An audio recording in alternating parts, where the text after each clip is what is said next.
All right. Thank you for staying with Daybreak. Like I mentioned, you can send in your questions at Trevor Mbiji at Citizen TV Kenya. Use the hashtag Daybreak. We're taking stock on the war on graft. What has been achieved, what is remaining, what are the challenges, and what is the way forward. This is coming right before the World Anti-Corruption Day, which is on the 9th of December, but we're marking it as an entire week. What then also is your role as a citizen to ensure that corruption is weeded out of the country?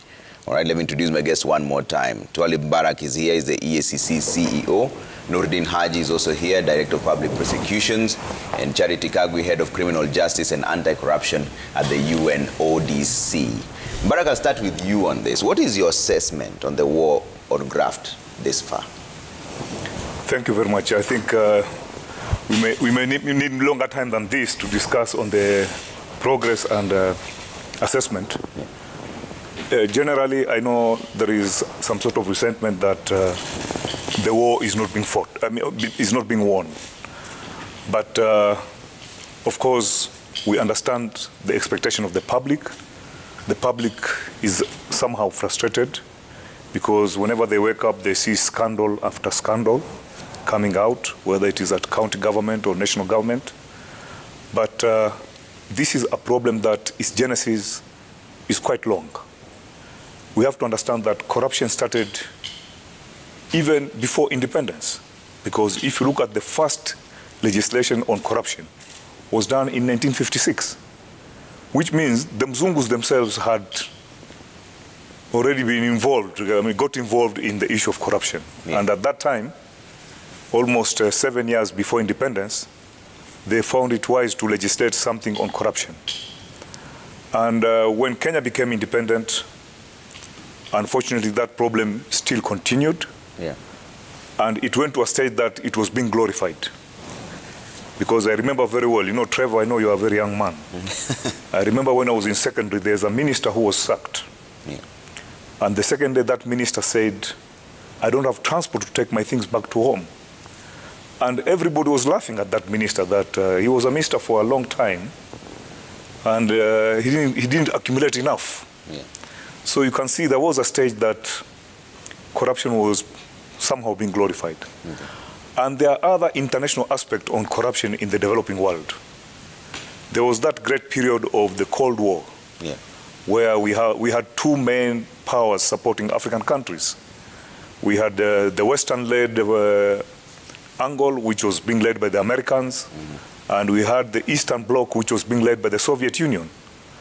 At that time, those two blocs were making partnership with African countries without looking at their accountability, their form of human rights and all this. So at that period, yeah, a lot of African countries were deeply involved in corruption. Let's say to mention DRC, many other countries. Yeah. Because these big blocs will turn a blind eye on what is going on. Yeah. So that also encouraged a lot of corruption. There was a lot of money that was being pumped to the developing countries. Mm-hmm. Unfortunately, that money could not be accounted for. Many projects failed. Yeah. Come the post-Cold War era, a lot of things came out.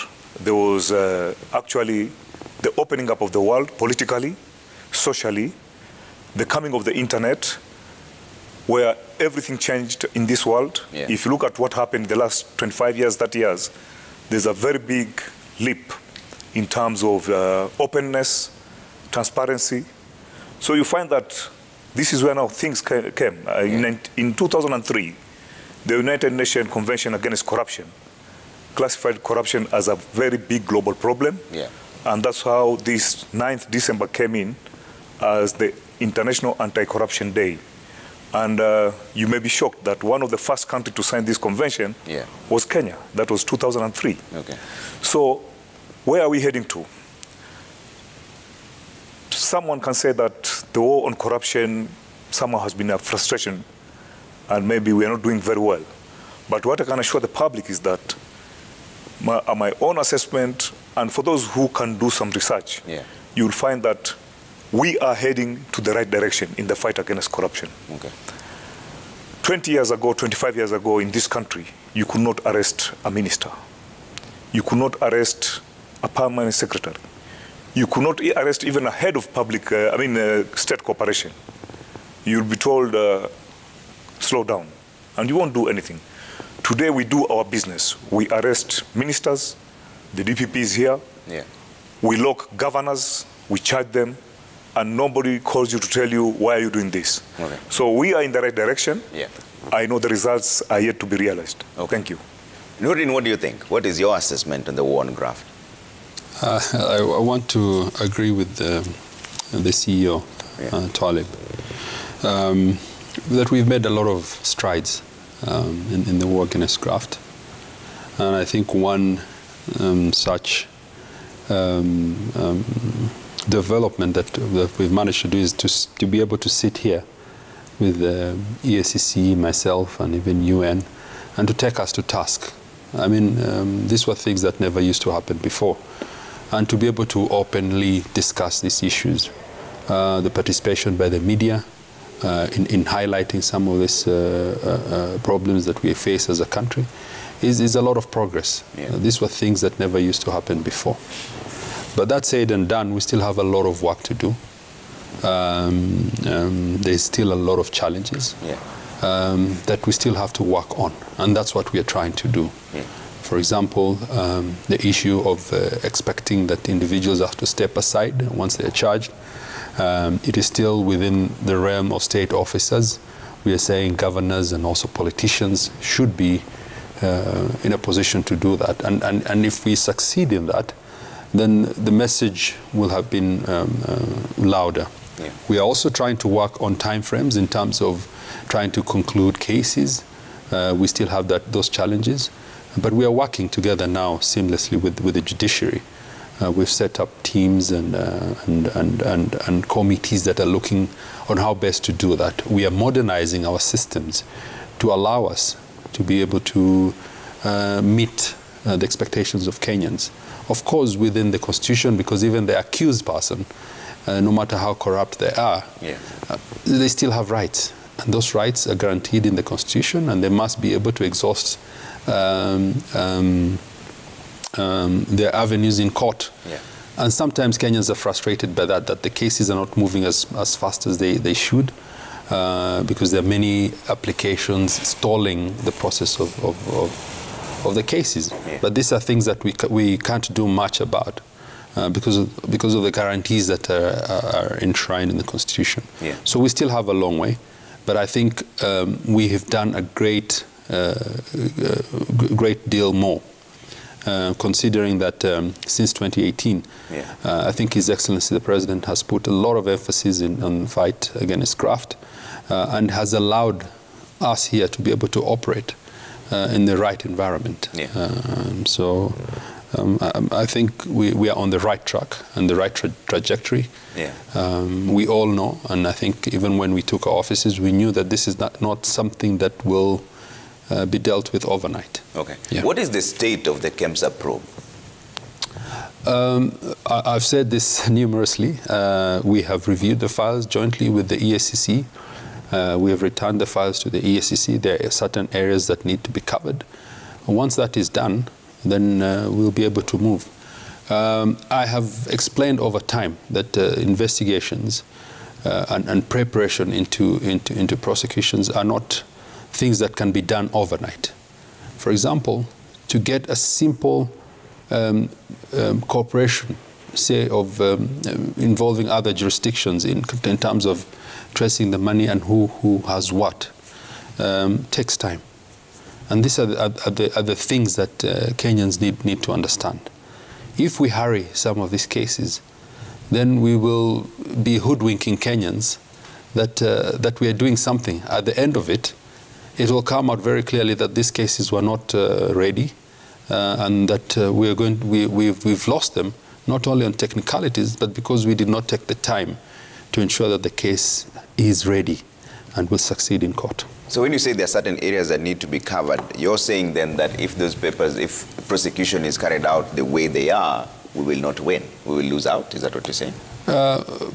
Partly I'm saying that, but partly also we are saying that the kind of evidence that we can get out there will make our case stronger, and will be able to allow us to follow the money. For a long time, the practice has been that you just take the case and just concentrate on the individual, get a conviction, for example, and he ends up in jail, but his family is enjoying the proceeds of crime. This has to stop, and these are some of the things that we've agreed jointly with EACC that have to be re-looked at, and we have to re-strategize on how some of these cases are presented in court and what the eventual results will be and the benefits that will accrue to Kenyans. Okay. And these are the things that we are discussing, and these are the things that we are looking at. Okay. And we are asking for patience, because it's not easy to change. Change is not easy. There's a lot of resistance with change, but we are determined to ensure that we are doing this for the sake of Kenyans, and we are doing this for the benefit of the country, not for the benefit of the DPP and the CEO, for us to be seen to take cases and being praised. There's much more to it than that. All right. Charity, you're the neutral arbiter in this. What is your assessment of the war on graft this far? So here, representing the UNODC, which is the Secretariat for the Convention Against Corruption, I'd like to really say that Kenya has made great strides. And just to echo what the DPP said, it is not an easy battle. We've said this before, corruption fights back and fights back viciously.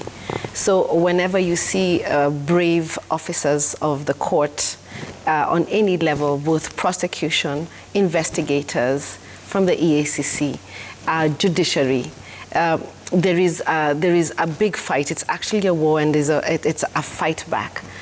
So what I would say is that I really commend the Kenyan justice sector, in the sense that they have come together, and I must mention here the Anti-Corruption Task Force that is housed under the National Council for Administration of Justice, in which it brings together all the justice sector actors so they can have a comprehensive way in which they address issues that rise out of corruption. Now, there's been a saying that was, of course, popularized when we during the most recently, in which it was said that if you want to go fast, you go alone. If you want to go far, you go together.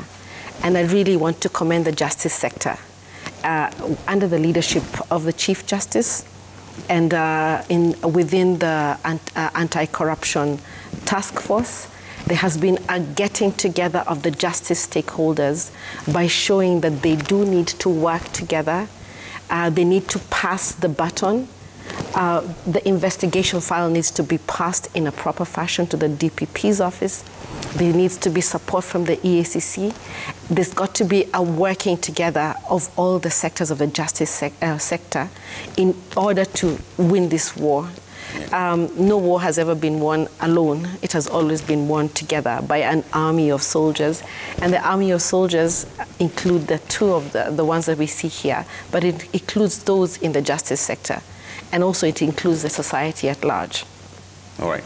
Let me bring in Twalib on this. And you know, there's a perception that the two of you sometimes don't see eye to eye. But the fact that you're here means that that is not true. But what then is the biggest challenge when it comes to the coordinated effort on the war on graft? First of all, I'm smiling because I don't know whether I've collided with the DPP. Maybe the public doesn't know that other than being a colleague in this mission to fight corruption, the DPP is a family friend. And when you say of friction, there will always be a conflict when you are doing something. Yeah. You find that investigators, prosecutors will always have a gray area where they will collide. And it is allowed. If they're not colliding, then they're not professional. Yeah. When they're colliding, it means that the prosecutors are doing their work. They are seeing some problem in the file. And when the investigators are making noise, they are seeing something that maybe the prosecutor is not seeing. Yeah. So the issue of Twalib and Nordin not seeing eye to eye, I would like to dismiss it, and I'll give you a good example on that. When I came in, most of the big files, maybe the public doesn't know, because of course that is our management within in-house management. My investigators and the prosecutors, they do joint evaluation of the file. They even retreat, and we tell them, okay, you'll go to this place, stay for 1 week, look at this file. Then they come and do a joint presentation before the DPP and myself. So the working relation between the EACC and the DPP is extremely good, and is getting better. Because we learn a lot as investigators from the prosecutors, and the prosecutors learn a lot from the investigators. You need to know, Trevor, that one of the biggest challenges about a corruption case, many times a case will not collapse because somebody was not involved in corruption. Many times a case will collapse because of technicalities. And that is what the DPP was telling you about Kemsa, that we have to look at many issues. You can just miss one simple document, and the lawyer will take advantage over that, and that case will collapse. So here, when you're talking of a corruption case, is like having a glass to make sure that, I've never seen a glass leaking. Maybe you've seen it. So it's supposed to be watertight, complete. You cannot take a risk of having all that effort of the investigators and the prosecutors, having a file only to be dismissed on a very small technical hiccup. So our relationship is very good, and like now, even when I walk to the DPP office, I'll see a staff and address him or her by first name, because I've seen them during brainstorming of a file. So that approach actually is part of the strategy that EACC and DPP, we have realigned. The issue of looking at a file with a joint team from both the ODPP and the EACC. But what is the greatest challenge when it comes to dealing with counties? How many county governments are under investigation right now? I would say all counties are under investigation. If you come to our report center, all counties have got issues. Right now we have charged about 9 governors. There are 2 more that are likely to be dumped in the frying pan. And that question that you have asked me, I'm very happy that you have asked me that question, and Kenyans are watching me. Here we are coming to another issue that I want to jump the gun. One of the biggest problems that fuels corruption is the public. You, Trevor, with your credential, you go and vie for an MCA. Total votes casted 15,000. You get 2,000, and you have somebody who is a crook getting 13,000 votes. He becomes an MCA.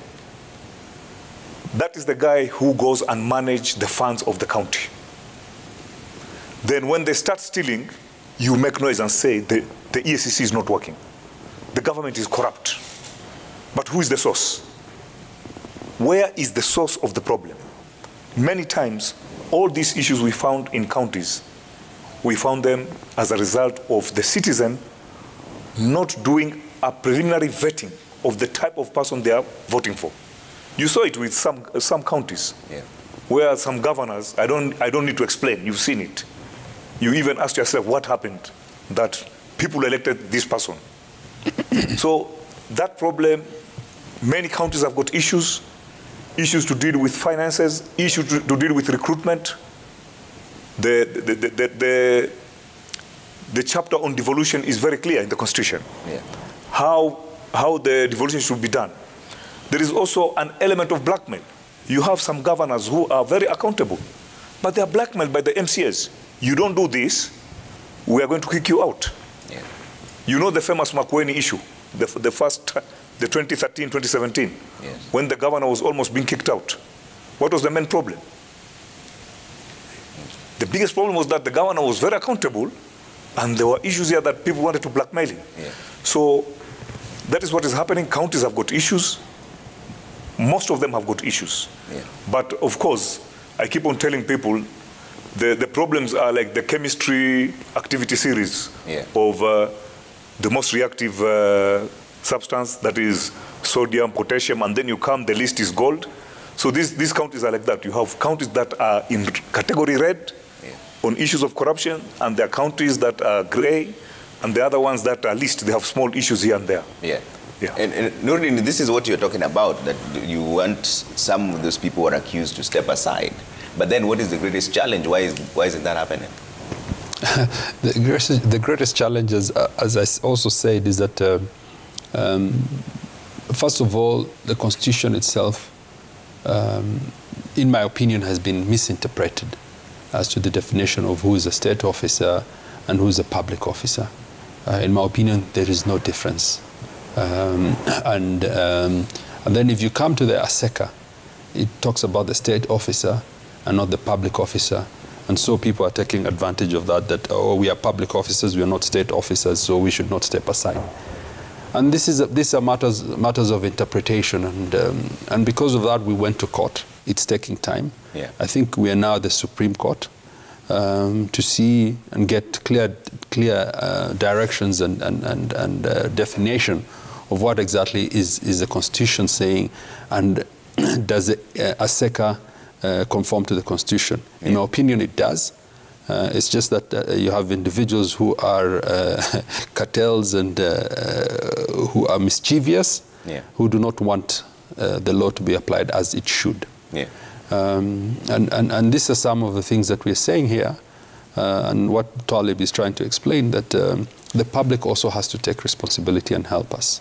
You can't keep on shouting that we are not doing the work. When we are now coming to 2022, you will see them re-electing the same people. Actually, constitutionally, some of the people we've charged, as long as they've not been convicted, can still run. And you will see that people who are in court will still be elected by the electorate there. And then bado wanakuja kusema, you know, EACC, DPP is not working. Yeah. So we really need to take responsibility. We really need to you know, walk the talk and not just keep on blaming the institutions, yeah, that are trying their best. Just a month ago, in fact, during this month, there was a push to have you kicked out of office. Yes. What do you make of that? Well, this is part of the cartels and part of the problems that we are having. I hear certain individuals are saying, "Huyu jamaa wacha aende, hata achukui kitu." So, and this is the gist.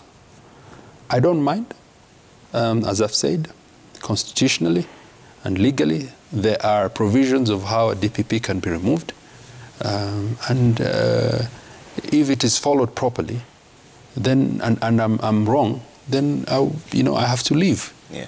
But procedurally, and the process should not also be abused. That's what we're saying. Okay. Yeah. So you think this is corruption fighting back? Yes, definitely.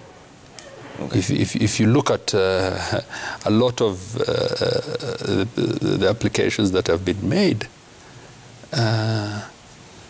it's trying to challenge issues that, first of all, fall under the discretion that the Constitution has given me in terms of deciding whether I should make the decision to charge or not. Yeah. No, go ahead. Yeah. And that really is something that should not be interfered unless you go and challenge it in court through judicial review, but not by trying to attempt to remove the DPP because he said there isn't sufficient evidence. Yeah. Yeah. What goes into the decision to charge or not? Because that really is where the rubber meets the road for you. Yes, and it's simple. If I'm to summarize it, it's simple. It's whether there is evidence or not. When I'm going to court, I have to prove beyond reasonable doubt that you're guilty. This is not civil. You know, civil is on a probability of 50 that you might have or might not have. Here I have to prove beyond an iota of doubt that you have committed that crime. So how will I do that when I do not have the evidence and it doesn't reach the threshold? And I do not see the perspective of getting a conviction. Yeah. Yeah. But the people who come to you, they do know the threshold of the evidence, right? So do they deliberately leave out? You see, if you know, the Constitution has created a sieving process, yeah, whereby you as a complainant would go to the police, and the police will have to investigate because they will not take your word, okay? Or EACC. They will not just go there and then the governor is arrested. You have to give the evidence. They will have to go and investigate whatever documents you've brought, whether they are true, whether they actually provide the evidence that is required. Then the Constitution also provides another process where the file now comes to the prosecutor. The prosecutor is not the arbiter, is not the person who will decide whether you're going to court or not. It is the judiciary. What the prosecutor will do is check whether what Mbarak has brought is sufficient and whether it's not an abuse of processes and that the evidence that is there will provide beyond reasonable doubt that that governor that you accused actually did it. Yeah. It doesn't stop there. Then the judiciary has to listen to the presentation being put across and the case that will be argued by the prosecutor, then make a decision whether the evidence is sufficient, yeah, and convict. And it goes from there. It is up to now the correctional services to ensure that the person serves the jail term, is rehabilitated. If they have to be rehabilitated, then they will make that decision. Yeah. So it's a process, it's a sieving process. It's a process that ensures that Kenyans are safeguarded, that the accused also has a right, yeah, and has his day in court to argue his case out. Right. And really, prosecution is not just about getting convictions. It's about allowing individuals to get access to justice. That's what we're trying to do here, and that everybody has an opportunity to defend themselves or to prosecute an individual who's been accused of a crime. Yeah. Yeah. In Charity, the two leaders are bringing in a very interesting perspective of the role of the people when it comes to the war on graft. Are citizens playing their role the way they're supposed to when it comes to the war on graft? Or are we simply just finger-pointing the DPP, EACC, they're not doing their job, but deep down, we are also doing our own corruption on the ground? So first of all, I'd like to say that I represent the UN, the United Nations, and the support that they give the justice sector and the Kenyans in general, and the Convention Against Corruption, which is a very far-reaching convention. And by the time Kenya acceded to that convention in 2003, it was a sign of the will of the government and of the people to address this scourge on the country. And so what we do as the United Nations is to come together and give technical support to institutions such as the DPP's office, the EACC, the judiciary, the police, and also to have education when it comes to the public. Those are called the preventative measures. And what we can say, and I must first take a step back and say Kenya has made so many strides, and I want to really echo what Twalib has said. The days in which there was so much impunity are over, and we are able to have this kind of discussion in an open way in front of the Kenyans, for them to see what the public officers that they have brought to the office who are working for them are doing and the challenges that they are facing. Now, every case that has to succeed needs witnesses. It needs people who are brave enough to stand up and face whatever it takes in order to bring a case to court. Unfortunately, unless you do have credible witnesses, it becomes extremely difficult for this kind of case to go forward. You have to have credible witnesses that can stand up to the test of a court trial, and also to the fact that the accused person has his rights. We don't know whether it's a witch hunt on this particular person, and it has been done before. So the rights of the judicial officers is to make sure that each person coming before the court has their rights respected, both the victims and the accused people.